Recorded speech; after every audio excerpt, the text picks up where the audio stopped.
use the word play in lots of different ways. They play games, they play sports.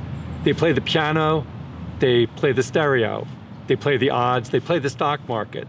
They play with toys, they play with ideas. But what do people learn through those different types of play? Now, there are a lot of educators and parents who are somewhat skeptical about the value of play.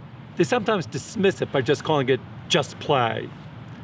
On the other hand, there's some researchers that go the other extreme. I remember I went to a conference a few years ago called Play Equals Learning, implying that all types of play lead to valuable learning experiences. In my mind, not all types of play are created equal. Some types of play support creative learning experiences, others don't. So the important question for us to think about is, how can we support the types of play that lead kids to develop as creative thinkers? I've always liked the metaphor that my friend Marina Bears, a professor at Tufts University and a collaborator on our Scratch Junior project, uses. She talks about the difference between play pens and playgrounds. Both of them are designed to support play, but they support different types of play and different types of learning. A playpen is a more restrictive environment. Children in playpens have limited area to move and limited opportunities to explore. Children in playpens can play with toys, but there's somewhat limited range of possibilities. In playgrounds like this one, children have greater opportunities to move, to experiment, to explore, to collaborate.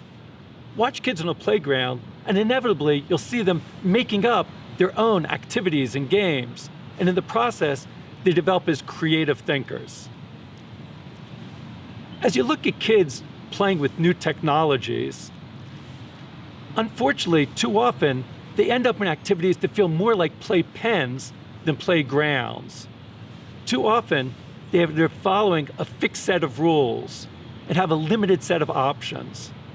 In our research group at the MIT Media Lab, we're always looking to see how can we use new technologies that have more of a playground style play to provide children with opportunities to explore and experiment and express themselves as they do on a real playground. Let me give you an example. It's from many years ago, just as we were starting to connect Lego bricks with the computer so that children could use computers to program their Lego creations. We tested out our first prototypes in a 4th grade class at a school in Boston, not so far from here. And I remember one of the students, a boy named Nicky, he started out by building a car with a motor, but when he turned the motor on, the motor fell off and started vibrating across the table.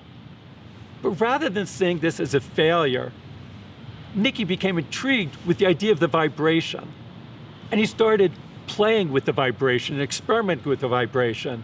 And he started to wonder, could he actually use that vibration to power a vehicle, to make it move?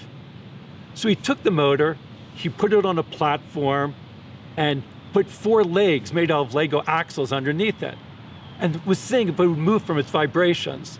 It didn't work very well at first, and he realized that he needed to accentuate and amplify the vibrations in some way.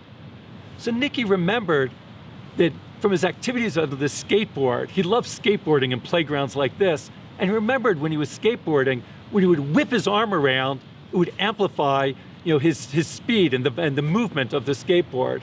So he thought maybe the same thing would work by whipping an arm around on his walking machine. So he took another Lego axle, attached it to the motor, so it would whip around as the motor turned, and it did in fact amplify the vibrations, and the machine started moving much more than before. Nicky was even able to steer his creation. When the motor turned one way, the walker would go forward and to the right. When he turned the motor the other way, it would go forward and to the left. I was impressed with Nicky's vibrating walker, but much, much more, I was impressed with the strategies that Nicky was using in creating his walker. Even though Nicky was in a classroom, not out on a playground like this, he was really using a playground-style approach to play. He was constantly experimenting, trying new things, making adjustments as he went along, and that really helped him develop as a creative thinker. I really love the way that Nicky took advantage of the unexpected, that when the motor fell off, He didn't see it as a failure, but as an opportunity. I love the way that he drew upon his personal experience, learning from his experiences on skateboarding to make the rotating arm. And I love the way that he used familiar materials in unfamiliar ways, using Lego axles as arms and legs. Those are really characteristics of a creative thinker. I see, Nicky as a great example of a tinkerer. He was constantly experimenting, testing out new ideas, shifting his plans and goals based on what he saw happening. Tinkering is at the intersection of making and playing, and I see it as one of the most important pathways to developing as a creative thinker.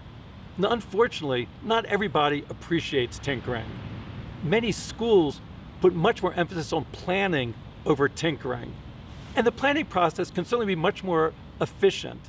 When someone goes through planning, they assess the situation, identify the needs, come up with a clear plan, and then execute it. They do it once and do it right. What could be better than that? The tinkering process is much messier.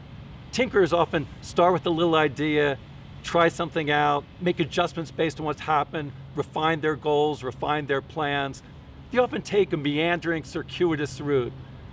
But what tinkerers lose in efficiency, they make up for in creativity and agility. When unexpected situations arise or new opportunities arise, they're better positioned to take advantage of it. A careful plan can lead to an efficient result, but you generally can't plan your way to creativity. Creative thinking grows out of creative tinkering. When I think about the 4 P's of creative learning, projects, passion, peers, and play, I sometimes think about play as the most misunderstood P. People often, trivialize play as just play, and they misunderstand play focusing just on laughter and fun and games. I think if we really want to support kids developing as creative thinkers, we have to focus on play not as an activity, but as an attitude, a way of engaging with the world, always being ready to try new things, to experiment, to test the boundaries, to take risks. So if you really want to think about kids and learning and play, I think the most important question to ask is, how can you help kids develop a playful attitude and a playful approach to everything that they do in the world?